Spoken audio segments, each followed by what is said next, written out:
Hola amigos y amigas de mi amigo Freud.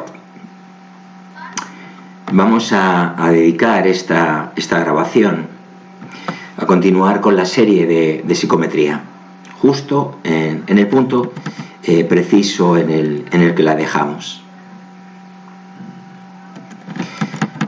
Bueno, estamos viendo un ejemplo dentro del contenido apartado que a su vez estaba dentro de la especificación de las características del test.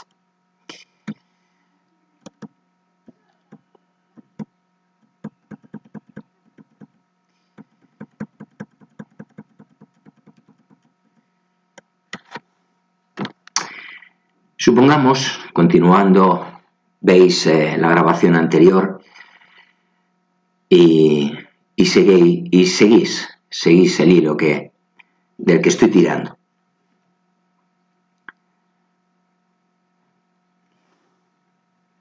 Supongamos, digo, que en el ejemplo con el que concluimos el vídeo anterior, las áreas de fiabilidad y validez son las más importantes, que después es la medición el área más importante y por último el análisis de ítems.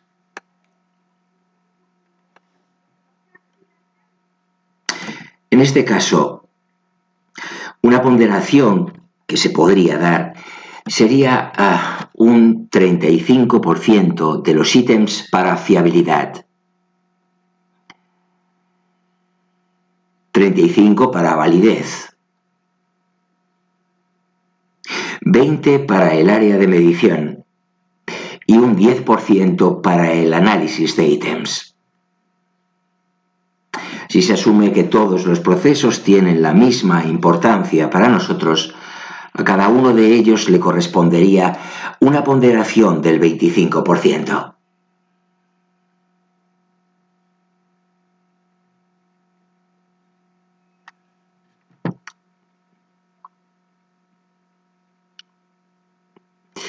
Una vez asignadas las ponderaciones, es necesario decidir el número de ítems que va a tener la prueba piloto.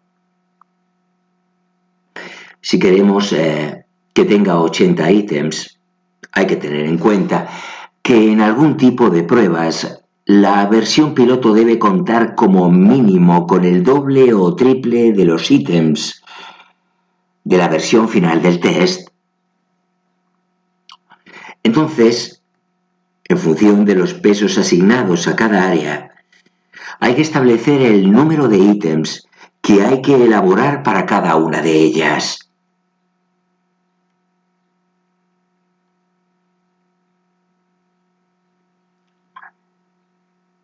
Recordamos, la versión piloto en algún tipo de pruebas debe contar como mínimo con el doble o triple de los ítems de la versión final del test.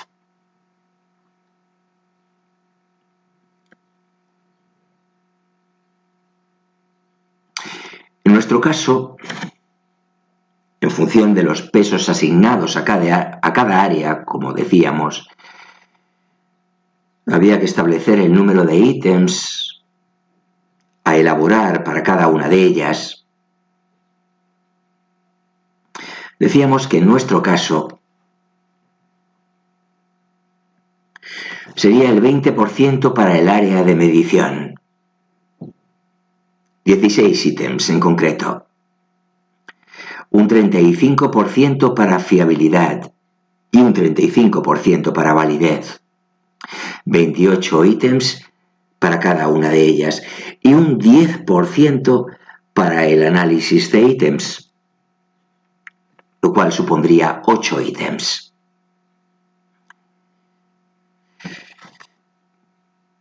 Para cada uno de los procesos habría que construir 20 ítems, puesto que todos tienen la misma ponderación, como hemos comentado antes. Ahora bien, De los 16 ítems correspondientes al área de medición, un 25% corresponden a cada uno de los procesos. Así habrá que construir 4 ítems por cada uno de los procesos. Esos valores son los que aparecen en el interior de cada casilla de la matriz, o los que aparecerían. Los valores del resto de las casillas se obtendrían de la misma forma.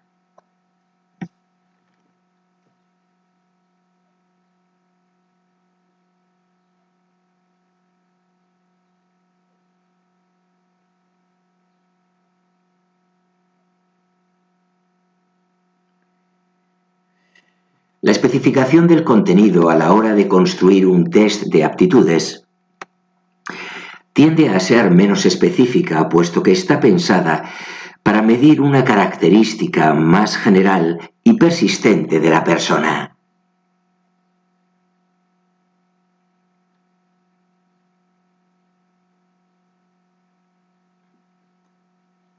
A veces lo que se especifica es el tipo de ítems que la van a conformar. Pongamos un ejemplo.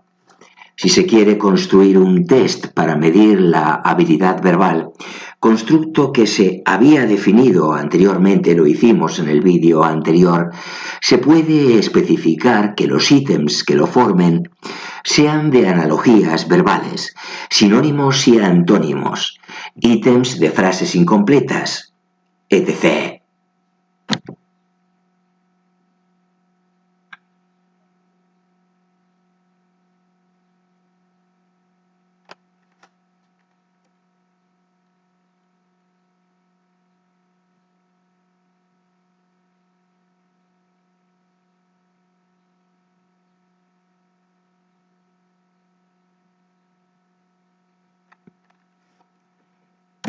Cuando lo que se quiere construir es un test, escala, cuestionario, inventario, para medir constructos de naturaleza no cognitiva, intereses, actitudes, temperamento, etc.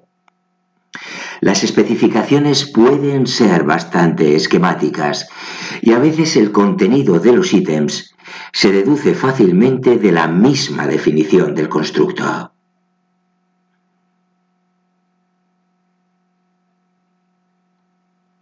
La definición ofrecida por Thorndike acerca del constructo impulsividad y que también expusimos en el vídeo anterior, sugiere que los ítems hagan referencia, entre otros, a los siguientes aspectos.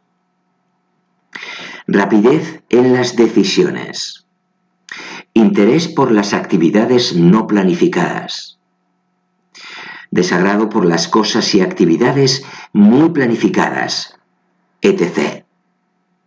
En este tipo de test, hay veces que a partir del análisis y reflexión sobre las teorías existentes acerca del constructo que se quiere medir, surgen los ítems que se deben incluir.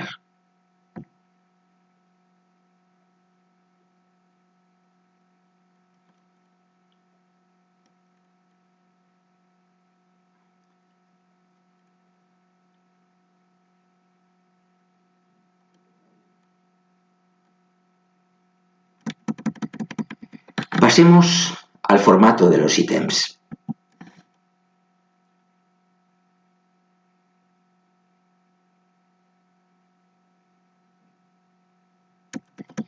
Una vez terminada la etapa anterior, ya se sabe lo que se va a medir. Ahora hay que dar respuesta a la pregunta de cómo medirlo.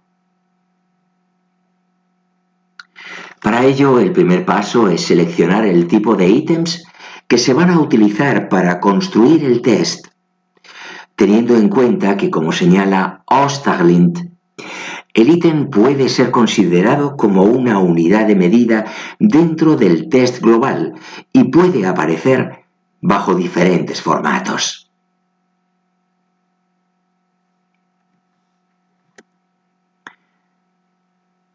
Haladine Considera que una primera aproximación es establecer dos grandes categorías de ítems en función del tipo de respuesta que exijan de los sujetos. Ítems de elección e ítems de construcción.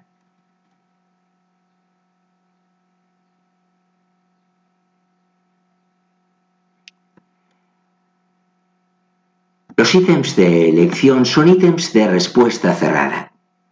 En ellos se exige a los sujetos que respondan eligiendo una o varias alternativas de entre las propuestas.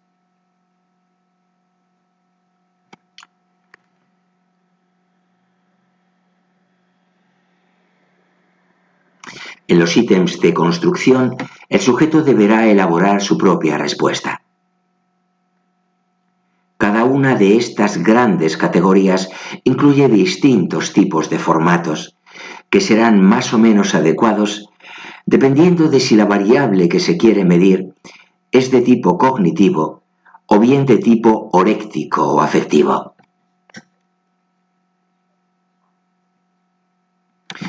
Comencemos por los ítems de elección.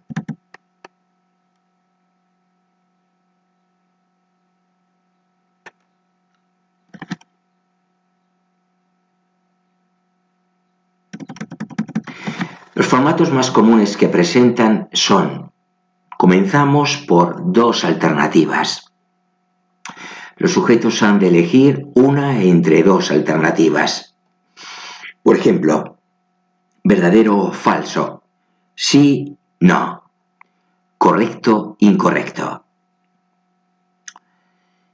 Pongamos un ejemplo. La capital de España es Madrid. Contestaríamos sí o no.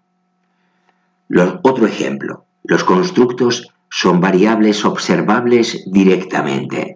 ¿Verdadero o falso? Este tipo de formatos se utiliza normalmente para medir variables de tipo cognitivo. Habilidades, aptitudes con P, y fundamentalmente para la construcción de test de conocimientos y rendimiento. Presenta la ventaja de que es rápido y fácil de usar, pero tiene el inconveniente de que los sujetos que no conozcan la respuesta y respondan al azar tienen un 50% de posibilidad de elegir la respuesta correcta.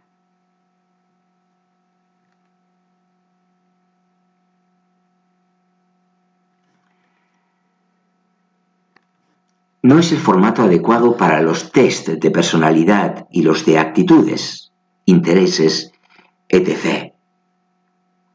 Es decir, para los test destinados a medir variables no cognitivas, dado que en ellos no hay respuestas correctas ni incorrectas, y por otra parte un rango de respuestas restringido a dos alternativas no es el más adecuado para reflejar la posición de los sujetos en este tipo de variables.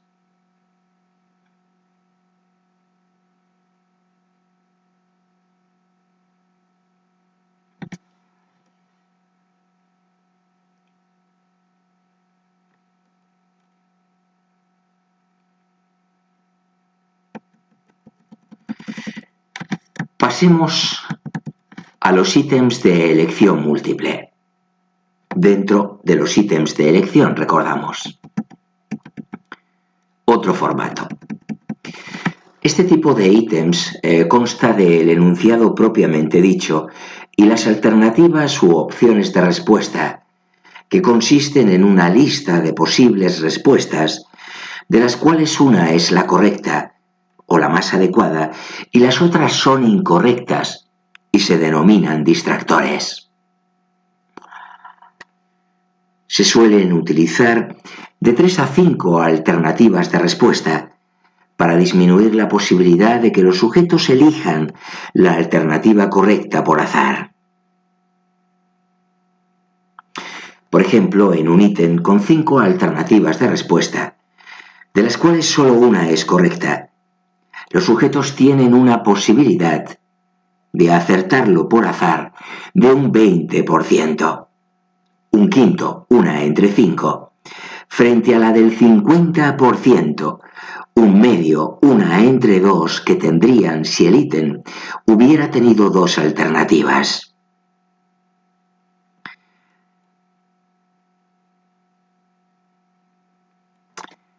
También este tipo de formato se utiliza para medir variables cognitivas y fundamentalmente en test de conocimientos y rendimiento.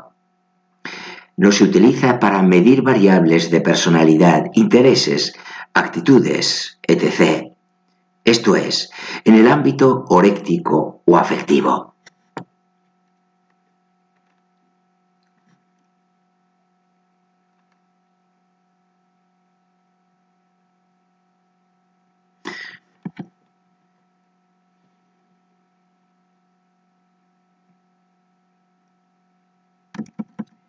Presentan la ventaja de que son fáciles de administrar, corregir y puntuar. Y hoy día se pueden corregir mediante el uso de lectoras ópticas y los programas de ordenador adecuados. Pero presentan el inconveniente de que son más difíciles de construir que los de dos alternativas. Es difícil construir alternativas que sean realmente efectivas. Hay veces que una alternativa incorrecta es tan obvia que resulta improbable que alguien la elija, con lo cual no está actuando como un distractor. En este caso, si el ítem tiene 5 alternativas, puede suceder que en realidad esté funcionando como un ítem con 3 o 4 opciones de respuesta.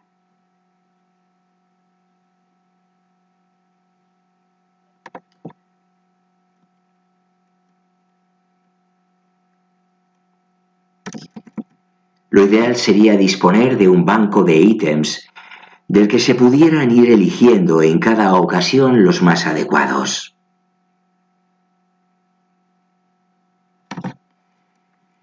Veamos algunos ejemplos. O uno, para comenzar. La capital de España es, y nos encontramos con 4 alternativas: Madrid, Barcelona, La Coruña y Sevilla. 4 alternativas de respuesta. Muñiz y García Mendoza muestran una clasificación de los ítems de elección múltiple en función de la estructura que tenga el enunciado y las distintas alternativas.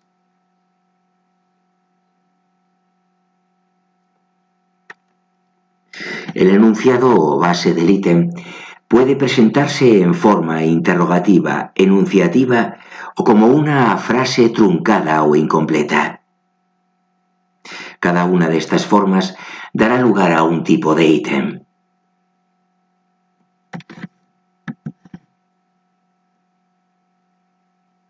La forma más directa y la más recomendable de solicitar una respuesta a los sujetos es la interrogativa.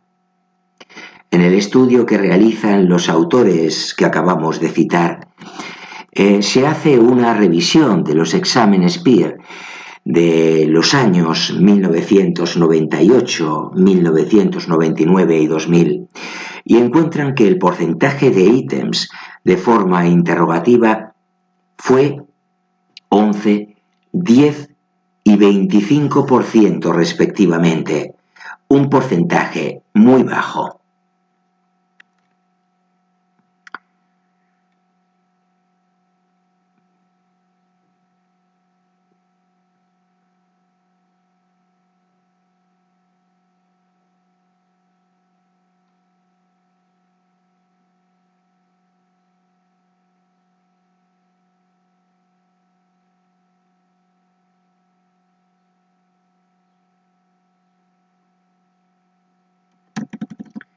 La forma enunciativa es equivalente a la anterior y puede ser utilizada si el conjunto del ítem es coherente. Es decir, si el enunciado o base del ítem concuerda con las distintas alternativas y éstas son de contenido homogéneo y están bien redactadas, obviamente. Los ítems cuya base es una frase incompleta que continúa en alguna de las alternativas que se proponen suelen utilizarse en test educativos, puesto que es fácil de construir a partir de frases de los textos.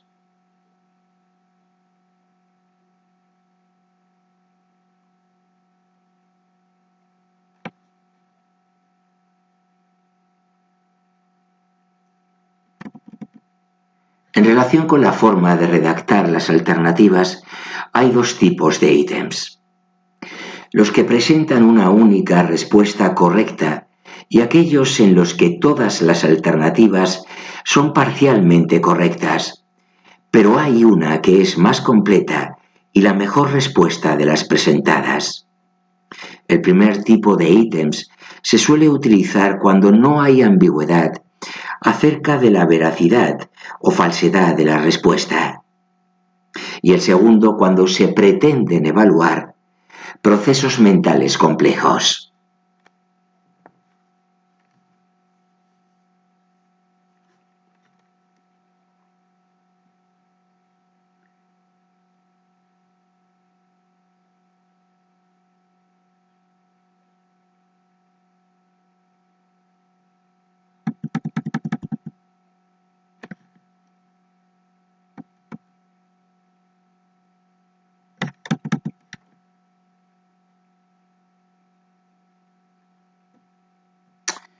Pasemos a los ítems de emparejamiento.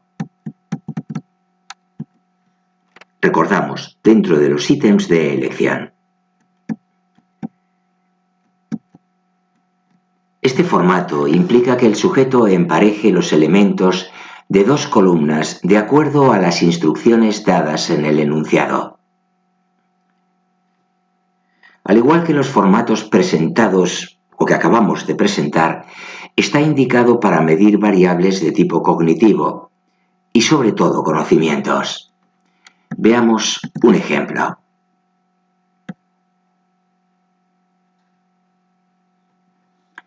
Seleccione de la columna de la derecha la ciudad española que pertenece a la comunidad autónoma, situada en la columna de la izquierda, y ponga en el espacio en blanco que aparece al lado de cada comunidad la letra asignada a la ciudad que le corresponde.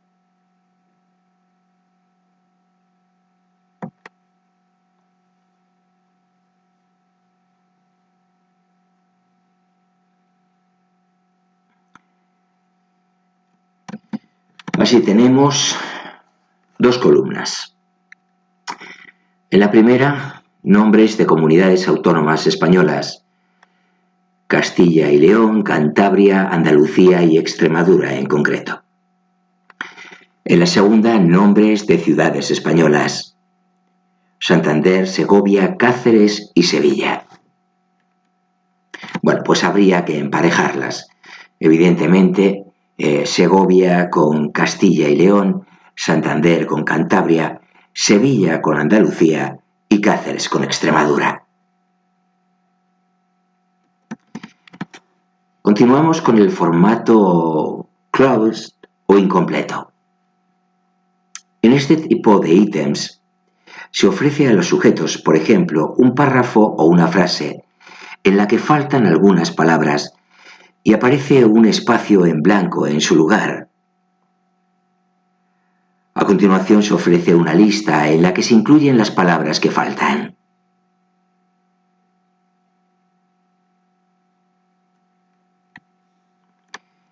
La tarea de los sujetos consiste en seleccionar de la lista de palabras que se le ofrece la que corresponda a cada espacio en blanco.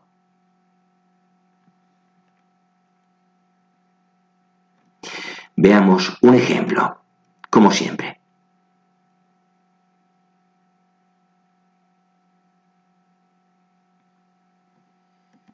En el río había gran cantidad de y aparece un espacio en blanco.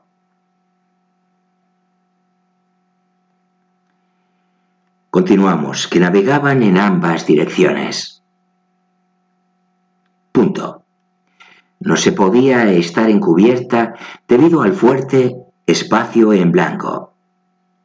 Continuamos, coma, pero como el trayecto no era muy espacio en blanco, continuamos, no era demasiado molesto permanecer en el / espacio en blanco final.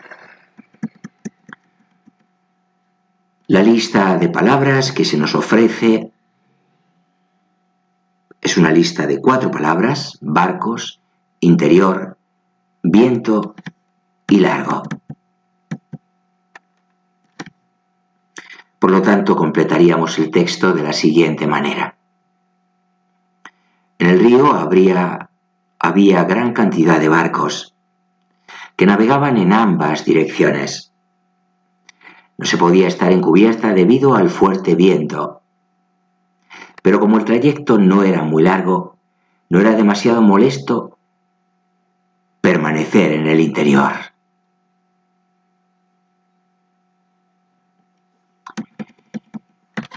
Una nota aclaratoria. Hay que recordar que los formatos de los que hemos hablado hasta ahora se utilizan fundamentalmente para la medida de habilidades, aptitudes con P y conocimientos. En ellos se decide de antemano cuál es la respuesta correcta y las incorrectas. Los test elaborados con este tipo de ítems se denominan test objetivos.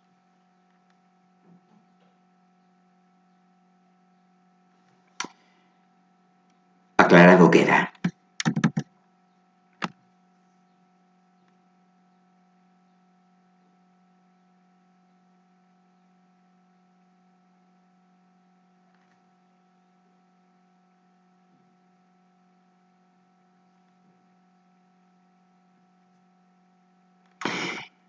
Pasemos a abordar las escalas de clasificación, Rating Scales.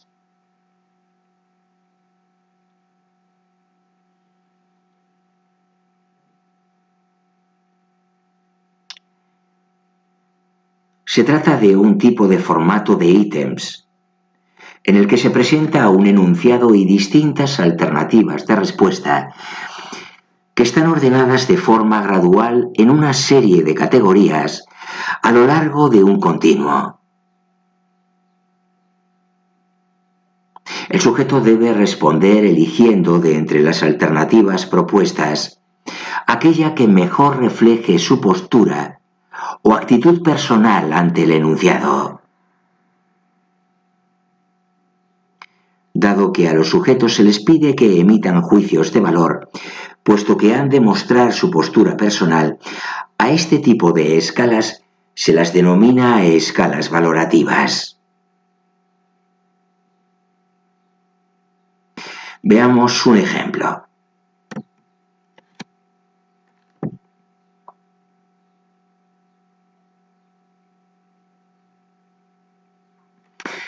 El tabaco debería prohibirse en todos los sitios públicos.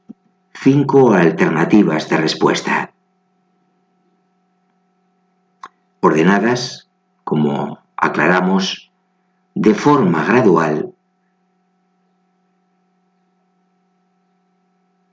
a lo largo de un continuo. Así las opciones de respuesta son totalmente de acuerdo. De acuerdo. Me es indiferente. En desacuerdo. Totalmente en desacuerdo. El enunciado, recordamos, el tabaco debería prohibirse en todos los sitios públicos.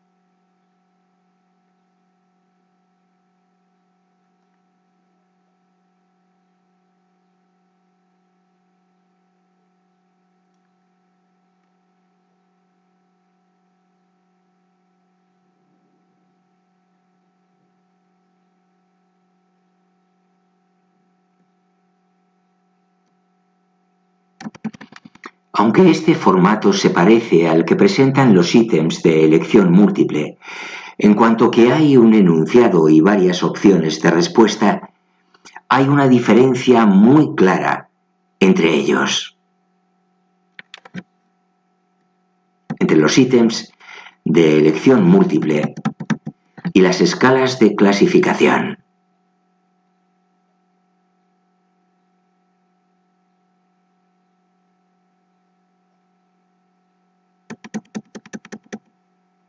En los ítems de elección múltiple, las distintas opciones son independientes entre sí.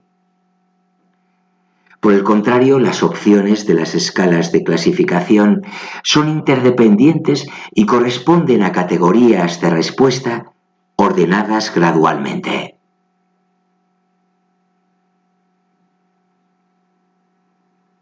Este tipo de formato no se utiliza en el ámbito cognitivo, ya que no implica respuestas correctas o incorrectas, sino para medir variables no cognitivas, actitudes con C, intereses, personalidad, etc. Tienen la ventaja de que los sujetos expresan su postura de una manera más precisa que en los ítems de elección múltiple, pero tienen también sus inconvenientes. Uno de ellos, muy importante, es que el significado de las distintas opciones de respuesta no es el mismo para todos los sujetos.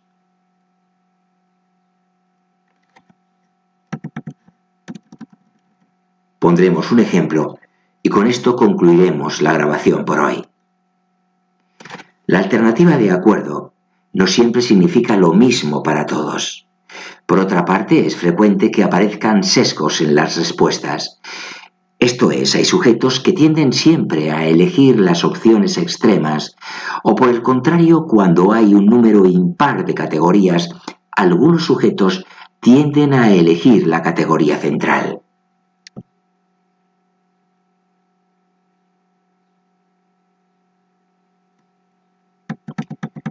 Hechas estas matizaciones, lo vamos a dejar aquí.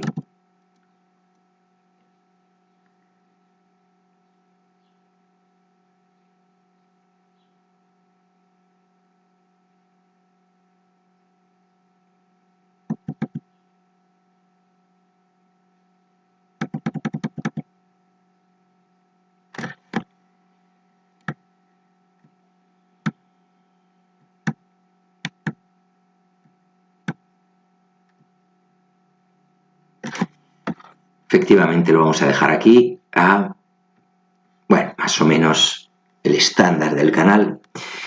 Espero que este vídeo, esta entrega de mi amigo Freud, haya sido de vuestro agrado. Si es así, si os ha resultado útil, interesante, valiosa desde algún punto de vista, le dais like, por favor, me gusta y me permitís recibir el oportuno y necesario feedback que guíe mi trabajo en el canal.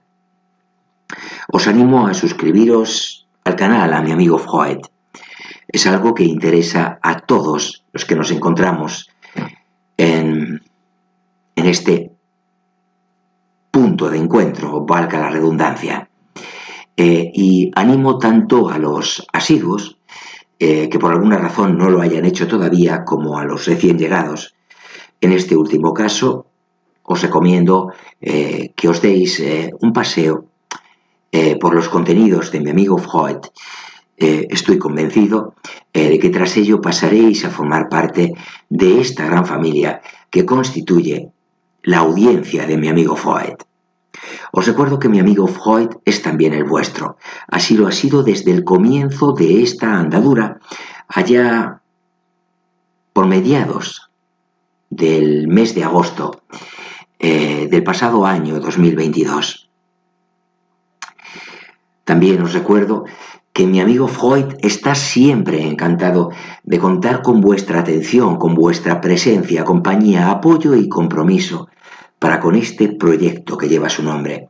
Un proyecto que ilusiona no solamente a quien nos habla, sino a una audiencia en constante crecimiento, y con un crecimiento, por cierto, robusto, con fuertes raíces y sostenido a lo largo del tiempo.